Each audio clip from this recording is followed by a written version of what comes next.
Hi అండి, అందరికీ నమస్కారం. Welcome to awesome creators.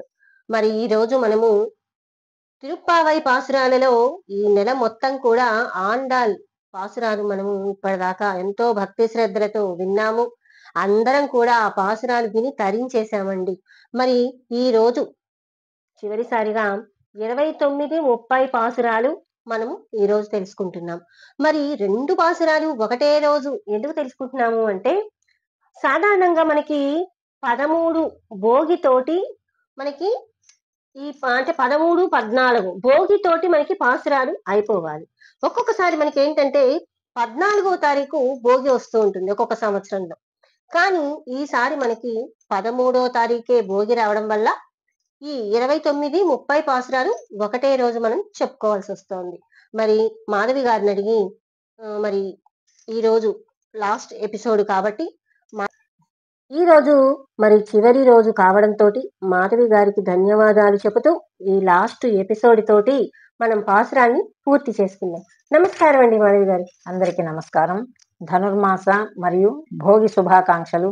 అందరూ కూడా చక్కగా పండుగను మీ ఇంట్లో ఆనందోత్సాహాలతో జరుపుకోవాలని మనస్ఫూర్తిగా కోరుకుంటూ, ఆ అమ్మవారి ఆశీస్సులు, శ్రీరంగనాథ స్వామి ఆశీస్సులు మనందరిపై ఉండాలని కోరుకుంటూ, ముందుగా అధరం మధురం వదనం మధురం నయనం మధురం హసితం మధురం హృదయం మధురం గమనం మధురం మధురాధిపతే అఖిలం మధురం.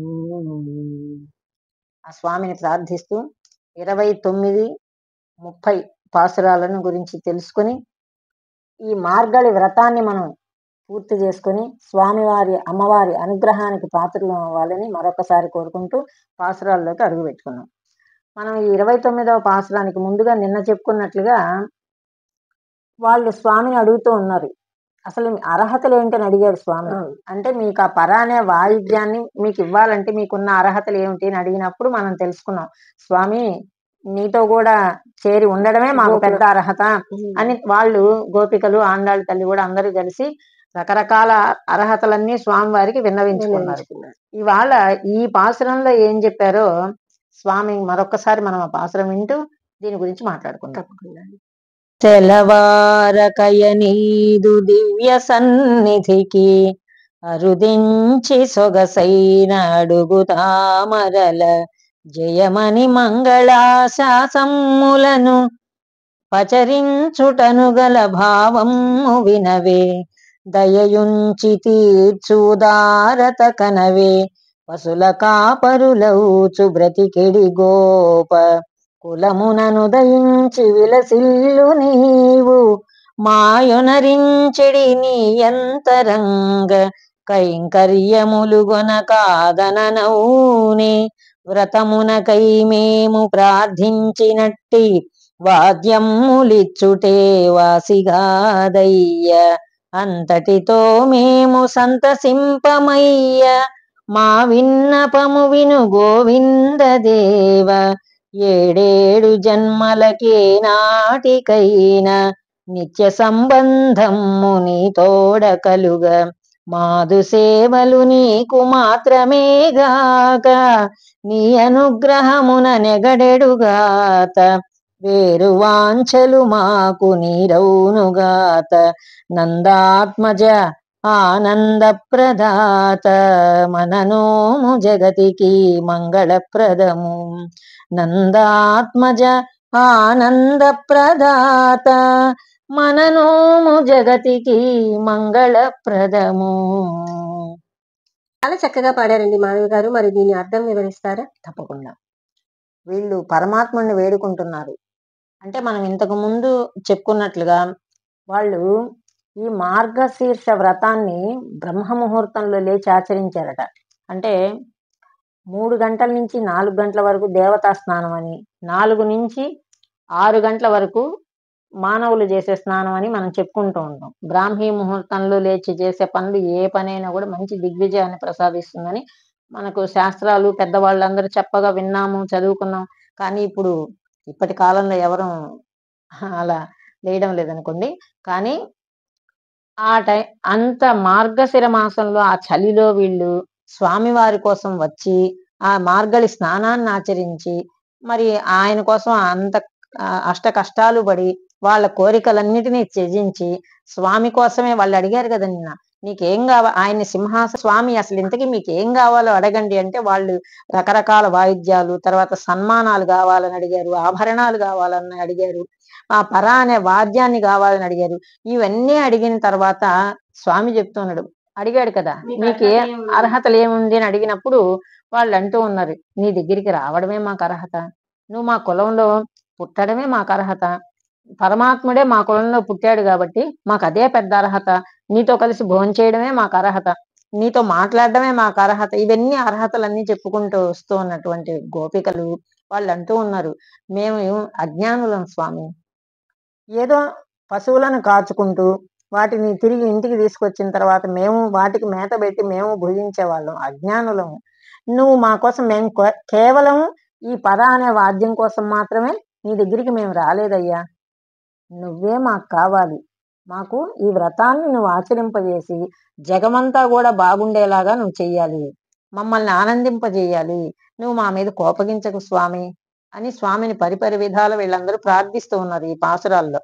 ఈ 30 పాసురాలను శాతుమొరై పాసురాలను కూడా అంటూ ఉంటారు, శాతుమొరై అనే పాసురాలను కూడా అంటూ ఉంటారు వీటిని. అంటే ఇవి చాలా ప్రత్యేకతను సంతరించుకున్నాయి. అంటే ఆ అమ్మవారు ఆండాళ్ళు తల్లే స్వామిని కీర్తిస్తూ వీళ్ళ కోసము ఈ వ్రతాన్ని ఆచరింపజేసి ఈ వ్రతం యొక్క ఫలం ఏం కావాలి మీకని స్వామి అడిగినప్పుడు చివరికి ఈ వ్రతం చేసి పరిపూర్ణంగా స్వామిలో అమ్మవారు ఐక్యం అవుతుంది గోదాదేవి. కాబట్టి అటు ఆ విష్ణు చిత్తుల వారి కుమార్తె అయినటువంటి ఈమె ఆ స్వామిని ఈ వ్రతాన్ని ఆచరించి తరించింది. కాబట్టి ఈ 29వ పాసురంలో వాళ్ళు చెప్తూ ఉన్నారు, ఇదే మేము అజ్ఞానులం కాబట్టి నువ్వు మా కోరిక తీర్చాలి, మేము ఎప్పుడూ కూడా నీ పాదాలను ఆశ్రయించున్నాము, నీకు ఎన్నో మంగళాశాసనాలు చెప్పాము మేము, కాబట్టి మా యందు దయ ఉంచవయ్యా అని స్వామిని వేడుకుంటూ ఉన్నారు ఈ పాసురంలో వాళ్ళు. స్వామి ఈ కాలం ఉన్నంత వరకు కూడా ఈ వ్రతము తప్పనిసరిగా వ్రత సిద్ధిని అందరికీ కూడా నువ్వు కలిగించాలి, మాకదే నువ్వు ఇచ్చేటటువంటి పెద్ద వరము. అంటే మేము ఇంత కష్టాన్ని కోర్చుకొని ఈ మంచులో లేచి ఈ వ్రతాన్ని మేము ఆచరించి దీని సత్ఫలితం ఏం కావాలి అని నువ్వు అడిగావు కాబట్టి మేము చెప్తూ ఉన్నాము, నీ కృప మాపై ఎల్లప్పుడూ ఉండాలి, నువ్వు సదా మమ్మల్ని అనుగ్రహించాలి, మా మీద కృప చూడాలి, మమ్మల్ని కాపాడాలి, ఈ వ్రతం ఈ భూమండలం ఉన్నంత వరకు కూడా ఈ వ్రతాన్ని ప్రతి ఒక్కరూ ఆచరించేలాగా చెయ్యాలి, దాన్ని ఆచరించిన వాళ్ళకి సత్ఫలితాలను నువ్వు కలిగించాలి స్వామి, మా మీద కృప చూడమని ఆండాళ్ళ తల్లి వీళ్ళందరినీ కూడా వేడుకుంటోంది. మనం 30వ పాసురంలో ఏం తెలుసుకుంటామంటే ఇప్పుడు వ్రతం యొక్క ఫలశ్రుతి, ఈ ఫలశ్రుతిని 30వ పాసురంలో ఆండాళ్ళ తల్లి తెలియజేసింది మనకు. దాన్ని అలలు నావలు చక్క నల్లల నాడ పాలమున్నీటిని లీలగా త్రచ్చు మా మనోహరు కేసి మర్దను చేర నిండు చందురు గేరు నిమ్మోములొప్ప పుత్తడి తొడవులు పొంపిరివోవ గోపకన్యలు వచ్చి శ్రీపాదములకు ప్రణమిల్లి పురుషార్థ ఫలమందినట్టి క్రమము 30 పాసురములలో పాడే ముద్దుగ ద్రావిడమున సూక్తిమాల గోదమ్మ తానొక గోపిక యౌచు పుడమి కలంకార భూతమై ఒప్పు విల్లి పుత్తూరులో వెలసిన వారు తమ్మి పూసల తావలమ్ములు దాల్చు శ్రీ విష్ణు చిత్తుల చిన్నారి బిడ్డ ఇది శ్రద్ధ చదువు వారెవరైన నిందు చందమ్మి కనుజంట సిరినొప్పువాని దివ్యముఖాంబోజ తేజమ్మువాని పొంగొండలగు 4 భుజములవాని శ్రీనివాసుని కృప చెన్నారగలరు ఆనందమున ఓలలాడంగగలరు శ్రీనివాసుని కృప చెన్నారగలరు ఆనందమున ఓలలాడంగగలరు. నీళాతుంగస్థనగిరితటీ సుప్తముద్బోధ్య కృష్ణం పారార్ధ్యం స్వం శృతి శరశిరసిద్ధమధ్యాపయంతి స్వోచ్ఛిష్టాయాం సృజనిగళితం యా బలాత్కృత్య భుంక్తే గోదా తస్యై నమ ఇదమిదం భూయ ఏవాస్తు భూయః గోదా తస్యై నమ ఇదమిదం భూయ ఏవాస్తు భూయః. శ్రీరంగనాథ స్వామినే నమః. ఇప్పుడు మనం 30వ పాసురాన్ని విన్నాం కదా, దీని అర్థం ఏమిటో తెలుసుకుందాం. ఇది ఫలశ్రుతి. అంటే ఒక్కసారి మనం ఈ 29 పాసురాల యొక్క భావాన్ని క్లుప్తంగా మనం ఒక్కసారి మననం చేసినట్లయితే, అంటే ఇందులో మనం తెలుసుకున్నాం మొదటి నుంచి ఈ మార్గశీర్ష వ్రతం అని, దీన్ని శ్రీవ్రతం అని మనం చాలా రకాలుగా చెప్పుకున్నాం. ఈ వ్రతం అసలు ఎందుకు చేస్తున్నారు అంటే, ఈ గోపికలు ఇక్కడ అమ్మవారు విష్ణు చిత్తుని కుమార్తె, ఈమె అయోనిజగా ఉన్నటువంటి విష్ణు చిత్తుని కుమార్తె ఈమె గోదాదేవి. ఈమె సాక్షాత్తు శ్రీరంగనాథుని భర్తగా పొందాలని చేసినటువంటి గొప్ప వ్రతం ఇది. కానీ ఇందులో పాసురాలన్నీ కూడా మనకు సామాన్యంగా చూసేదానికి అనిపించినప్పటికీ కూడా ఇది సర్వ ఉపనిషత్తుల సారమంతా కూడా ఇందులో అమ్మవారు నిక్షిప్తం చేశారు. అంటే మన అంతరార్థంగా భగవంతుడికి మనం ఇవ్వాల్సింది ఏమిటి? మన మనస్సును. ఆ మనస్సు చిత్తము భగవంతుడి మీద, ఆయన విష్ణు చిత్తుడికి ఆ పేరు అందుకే వచ్చింది. ఆయన చిత్తం అంతా కూడా విష్ణువు మీదే ఉంటుందట, అందుకే ఆయన విష్ణు చిత్తుడు అయ్యాడు. ఇప్పుడు రామదాసుల వారిని అనుకున్నాం, రాముడి మీద ఎప్పుడు నిరంతరం రాముని ధ్యానం చేస్తూ ఉంటాడు కాబట్టి ఆయన రామదాస్ అయ్యాడు. అలాగా వీళ్ళు భక్తిని ప్రపత్తులతో అమ్మవారు ఆ స్వామిని కీర్తిస్తూ చేసినటువంటి లోకం కోసం చేసింది. ఇప్పుడు మనం ఆ పాసురాలు అనుకున్నాం, 1 నుంచి 5 పాసురాలంతా కూడా వ్రతం యొక్క నియమ నిబంధనలు, వాళ్ళు ఆ వ్రతానికి ఏం కావాలి, ఇవి ఎలా ఆచరించాలి అని వాళ్ళ పూర్వీకుల నుంచి ఈ వ్రతాన్ని కాత్యాయని వ్రతం చేసి అమ్మవారు ఈ పాసురాలను రచించింది. దాన్ని మనం ఇప్పుడు ఈ 29 రోజులు కూడా చక్కగా మనం దాన్ని చదువుకుంటూ వచ్చి స్వామివారి అనుగ్రహానికి మనం కూడా పాత్రలం అయినట్టేనండి. వారు కూడా స్వామి కీర్తిస్తూ ఉన్నప్పుడే స్వామి ఆంతరంగిక అర్చకుల దగ్గర నుంచి పిలుపు వస్తుంది అనమాట. స్వామి చెప్తారు, శ్రీరంగనాథుడు ఈ 30వ పాసురం జరుగుతూ ఉన్నప్పుడే అమ్మవారికి కళ్యాణానికి తీసుకురావాల్సిందిగా స్వామి ఆజ్ఞాపిస్తారు. అంటే ఇక్కడ ఈ ఫలశ్రుతి ఏమిటి? అమ్మవారు అనుకున్నది సాధించింది, అంతే కదా. అప్పుడు ఆ అమ్మవారిని వీళ్ళందరూ కూడా అలంకరించి తీసుకెళ్లి ఆ శ్రీవిల్లిపుత్తూరులో రంగనాథ స్వామి దగ్గర ఉంచగానే అక్కడ కళ్యాణం చేసుకుని, ఇవాళ ఆ భోగి రోజే కళ్యాణం జరిగింది అమ్మవారికి. అందుకనే భోగి పండుగ అక్కడ. అంటే స్వామి అమ్మవారితో భోగించాడు కాబట్టి మనకు భోగి అయింది. శ్రీవిల్లిపుత్తూరు అంటే ఇప్పుడు ప్రస్తుతం ఉన్న శ్రీరంగం. కాబట్టి ఈ ఫలితాన్ని పొందిందామె. ఆ ఫలితం ఏమిటి? భగవంతుడు ఎవరైతే ఈ శ్రీ మహావిష్ణువు 4 భుజములతో కూడినటువంటి వాడు, పాదార విందములు కమలముల వంటి పాదార విందములు కలిగినటువంటి వాడు, ఎవరైతే భక్తి శ్రద్ధలతో ఈ పాసురాలను 30 రోజులు గానం చేస్తారో, భక్తితో పరమాత్మను సేవిస్తారో, వాళ్ళందరికీ కూడా సకల ఐశ్వర్యాలు, స్వామికి ఆయనకు మనం ఆంతరంగికులం అయ్యేటట్లుగా భగవంతుడు మనకు వరం ప్రసాదిస్తాడు. అంటే ఇందులో ఎటువంటి సందేహం లేదండి. ఎందుకంటే మనం అంత చిత్తశుద్ధిగా, గోపికలు ఎలాగైతే ఇక్కడ అమ్మవారు కూడా తానొక గోపికలా మారింది. అంటే వాళ్ళ నాన్నగారు చెప్తారు కదా, మనం అమ్మవారి చరిత్ర చదివినప్పుడు తెలుస్తుంది. అంటే తాను సర్వస్వం భగవంతుడికి అర్పితం చేసిందనమాట. అలా మనం చెయ్యగలిగినప్పుడు తప్పకుండా భగవంతుడి కరుణ మన మీద ఉంటుంది. కాబట్టి ఈ వ్రతాన్ని ఎవరైతే చదివినా, విన్నా, చేసినా, ఆచరించినా ప్రతి ఒక్కరికి కూడా సకల శుభాలు కలుగుతాయని పరమాత్ముడు చెప్పాడు. అమ్మవారు సాక్షాత్ ఆచరించి చూపించి మనకు తెలియజేసింది. 30 రోజులు కూడా భక్తి శ్రద్ధలతో మనం అందరూ చక్కగా వింటున్నారండి.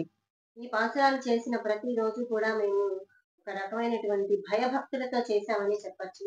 ఎందుకంటే స్వామి కార్యం మాతో పాటు 10 మంది వినాలి, 10 మందికి కూడా మంచి జరగాలి అనే సంకల్పంతో నేను మొట్టమొదటిసారిగా నా యూట్యూబ్ ఛానల్లో మాధవి గారిని అడిగి మీరు తప్పకుండా చెప్పాలి అని చెప్పేసి కోరాను. తప్పకుండా స్వామి అనుగ్రహంతో మాతో పాటు 30 రోజులు పూర్తి చేసుకున్నాము. వాణి గారు, మీకు గుర్తుందో లేదో, మనకి ఈ మధ్య మీకు ఒక విషయం మీ అందరితో కూడా పంచుకోవాలండి. ఇది ఎంత మాత్రం అతిశయోక్తి కాదు. సాక్షాత్తు మాకు తెలిసిన వాళ్ళ దగ్గర నుంచి రాజేశ్వరి గారని ఆమె దగ్గర నుంచి మాకు అనుకోకుండా పాసురాలు చెప్పే టైంలోనే శ్రీ తిరుమల శ్రీ వెంకటేశ్వర స్వామి వారి శేష వస్త్రం తీసుకొచ్చి ఇచ్చారు ఆమె. ఆ భగవంతుడి ఆశీస్సులు కలిగాయనే మేము భావిస్తున్నామండి. ఇది అందరికీ కూడా, మీకు అందరికీ కూడా, విన్న వాళ్ళకి, మాకు, మీకు అందరికీ కూడా ఆయురారోగ్యాలు అన్నీ కలిగించాలని భగవంతుని మనసారా ప్రార్థిస్తున్నామండి.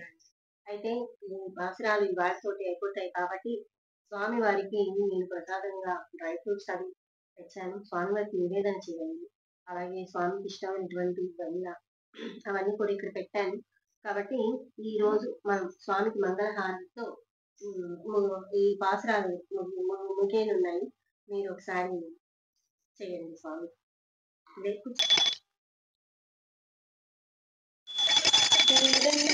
మంగళం రంగనాథాయ మమ నాథాయ మంగళం, మంగళం లోకనాథాయ లక్ష్మీనాథాయ మంగళం. లక్ష్మీచరణలాక్షాంగ సాక్షి శ్రీవత్సవక్షసే క్షేమంకరాయ సర్వేషాం శ్రీరంగేశాయ మంగళం. సైకతే సహ్యకన్యాయ స్థరంగానివసీతలే అతిరంగం భుజగేంద్రే సుఖసుప్తాయ మంగళం.